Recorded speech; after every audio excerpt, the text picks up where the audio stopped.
Hey, what's up, you guys? Sprite here, and I got my comic book reviews this week. Now, before we get started, we're gonna do a little bit of a rant on DC, because I was just informed through internet, it was an article online or whatever, that DC has spoiled yet another thing in their event. Now, what I'm gonna talk about is how stupid the spoiler is and how ridiculous Forever Evil has turned out to be. And what I'm going to start off with is, really, you spoil your event again. They've spoiled Trinity War, and now they're spoiling Forever Evil. They're fucking idiots, man. Keep your mouth shut, dumbass. Oh my god, that just bothers me, for fuck's sakes. Anyways, Forever Evil. The spoiler was where the prisoners are. Or not the prisoners. Where the superheroes are, and they are prisoners. They are in prison, which is fucking ridiculous. Sorry for the swearing. I'm actually going to cut down on that, and I shouldn't be doing that. Anyways, they could have really made Forever Evil interesting. Now, not only is it a bash, you know, like a complete, utter same thing as Infinite Crisis, which, you know, check out Maginoni's video if you want more of a rant. Like, he did like a 60-minute long rant, and it's actually pretty good, so check that out. But not only is it that, but it's also unoriginal. Well, it is unoriginal. We did see like something like this with Infinite Crisis, where it was a Villans Month thing, and we also just recently saw it last year with a month or whatever, like a whole issue. I mean, it's a gimmick. It's a money grab. Now, the fact that the superheroes are in prison is just ridiculous. How can this? It's not like this event is not well planned at all, because you have these crime syndicates coming in. They're pretty much portrayed as badasses. Everybody thinks, oh, they're so cool. They're not. They're not. Okay, with this, they are absolutely not. Everything they do is fake. They're fake.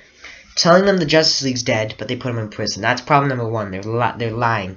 Two, why can they kill? Why can they kill like a D-list or a D-list character that no one cares about? I don't even know if he's D-list. He's probably lower than that. No one cares about this character. What's his name? Monocle? No one cares about. They can kill him.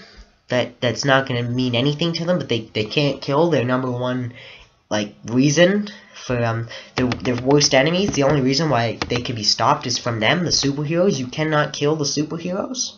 You can't kill the superheroes. You can't. Now I realize, you know, you cannot kill the main superheroes. Well, why? They're dumb. Why wouldn't they just put them in Earth 3? That's what I originally thought. I'm like, oh yeah, well, you know, because we never did see the superheroes die, Justice League die. So in Trinity War and Forever Evil, so I automatically thought, okay, they probably got put in Earth 3 and they cannot escape because the box has been destroyed. That's what I thought originally, and I thought that would be cool to see too, because we would get to see the superheroes in Earth 3 and the crime syndicate on Earth 1. That would be an interesting story, and having to see the superheroes try to get back and how they would make it back, that would be interesting. No, they're in prison. They're in prison. They can break out. Batman can break out. They just did an issue where Batman was in Arkham Asylum for some stupid experiment, and he had to break out to see the state. He can break out. Superman can break out, even if Kryptonite is being like a factor. He'll find a way out. If you take Green Lantern's ring off his hand, or finger, he'll still find a way out. Aquaman, you impale him with his own trident, he's gonna find a way out. It doesn't make any sense, because with the superheroes being gone, we obviously know they will come back. The thing that we don't know is how they're going to come back, and that's where your opportunity is to give us something original. Putting them at Earth 3 and having to have them come back would be interesting. That is something I would like to see. Seeing them break out of prison is been done before. Superheroes have broken out. Batman, how many times has Batman been put in Arkham Asylum, you know, for safety test, or like Batman Arkham Asylum, the video game, you know? Like, it's been done before. And it's just, why would I want to see that? It's so obvious. It's how they can get out. They're superheroes. They can easily break out of a prison. For God's sake, supervillains do it all the time, and the superheroes are always established as more powerful because they can always beat the supervillains. Just doesn't make sense. It has turned out to be an not very thought out event. DC has failed to think things through. It just, it feels like something like, you know, you write like when you're in second grade. Like, this is how you would write something that sounds really cool, but then you'd have an idea, and that idea would be great for the story, but oh shit, you know, something already happened that established that that cannot happen. Oh, you gotta sort of dance your way around it and say, oh yeah, this is actually what really happened. You know, that's what they're doing. Anyways, on to the reviews. Let's start off with some from last week. I still haven't got all my comic books from DC last week because I still have to catch up because my store didn't get them all in, but I'm still catching up. But I only got 2. I got Black Manta and Lobo, so I'll talk about Black Manta. I love the cover. Actually, I love the 3D covers. I like Lobo's too. But this was a great issue. What you pretty much have is the breakout through Black Manta's point of view, and I like that. I like it a lot. We get to see what he does. It was just a great issue. I really enjoyed it. I enjoyed every second of it. Art was good. 4.5 out of 5. On to Lobo. Cool cover.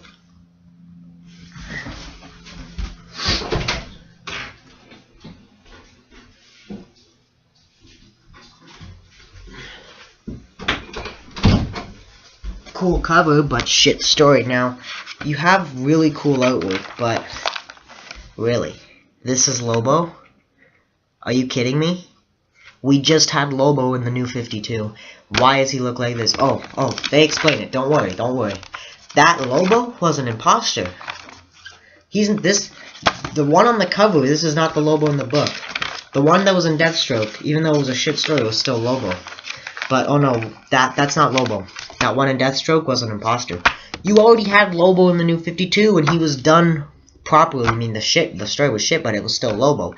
And if this is the Lobo that is in, like, your comic book, then why is this Lobo on the cover? I know why. Because if you put that piece of shit Lobo on the cover, you won't get sales. You gotta put the cool Lobo on the cover to get sales. Now, this was garbage. DC is stupid for doing this. And my fear is that this is what Lobo's gonna look like in a movie, because it was rumored that he would be in the wrestling movie. This is a 1 out of 5. 1, because the cover and the art was cool. I like that. Okay, let's talk about the biggest piece of shit known to man, and that's Dai. Why the fuck would you showcase Dai in Justice League? No one cares about her. She has no effect on the universe. She could freaking die and I wouldn't even care. The art is terrible. The storytelling is terrible. I can't even tell you what's going on because I don't even know, because it's just that bad. I don't care about this character. I don't care. Why would you choose to showcase her? Terrible read. 0 out of 5. This was alright. Swamp Thing Arcane was pretty good. It's pretty much just Arcane telling Abigail about her mother and how things came to be. The artwork's pretty decent. It's a decent story. I have to give it a 3 out of 5. I actually did enjoy it. I know I'm running down this really quick, but I want to watch football. Okay, Black Hand. It's another Black Hand story. We've seen it a million times before, but guess what? It's actually kind of interesting. I actually don't mind it that much. It's pretty much just Black Hand, and he's a cool character, but I mean, I've seen it all before. It's not a great read. It's pretty good. I have to give this a 3.8 out of 5. Pretty decent read. Really liked it. On to some Marvels. We got Infinity, New Avengers. Very entertaining read. This is pretty much the Illuminati trying to track down the Thanos' son. The art is great. It was pretty good. Solid read. I have to give this a 4 out of 5. I liked it. Superior Spider-Man, number 18. Fantastic cover, fantastic art, pretty good story. I liked seeing Spider-Man 2099 and Spider-Man Fight. I like where this is going. I've been liking this little story arc. I think it's going to conclude a next issue. Overall, really solid read. Really enjoyed it. Had to give this a 4.5 out of 5. Thor, The Accursed Part 1, absolutely fantastic. Great job. Best part was with the Dark Elves breaking out, and there was a cool fight at the end. Really nice. I know I'm really rushing. I'm sorry, but I just can't help it. Football's on. I really want to watch that. Very good issue. I got to give it a 4.8 out of 5. Now, we're on to the main event. The comic of the week. Think of what comic I haven't reviewed yet. It's that one. Yep, it did it. It finally is here. It is Infinity. Black Bolt. On the cover. Most dope cover, actually. This is dope. Actually, this is my second favorite cover this week. My favorite is Spider-Man. Anyways. Awesome.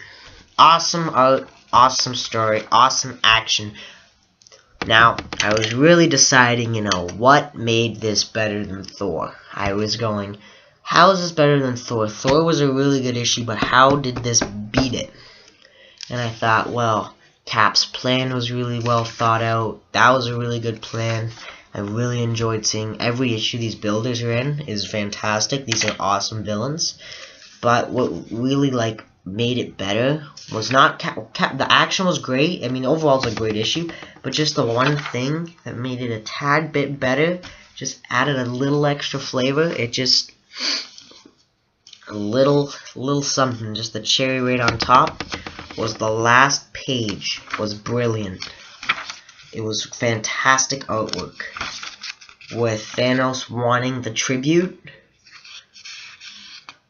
And Black Bolt responds, and he says no and just destroys shit.